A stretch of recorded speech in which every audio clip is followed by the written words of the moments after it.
Hi! Welcome to my vlog. Magluluto ako ngayon ng pancit bihon.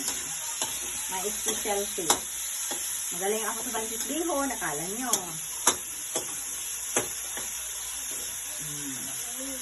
Ganyan lang yan. Guys, welcome to my vlog. Magluluto tayo ngayon ng pancit bihon. Ito na, naghiwa ko na yung mga pangsahog ko. Niluluto ko muna yung karne.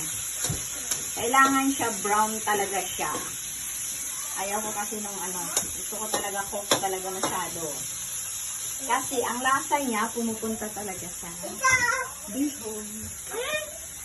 Tapos lagyan mo ng toyo. Huwag lang masyado madaming toyo kasi sodium yan. Mama! Yan lang yung technique pag nag-ano ka, bihon ka.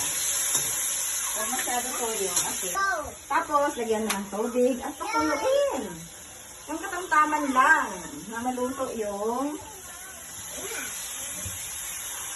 bihon at saka pancit. Ayaw ko din ng basa na bihon. Gusto ko yung dry. Tita, malinis to. Timplahan ko yan.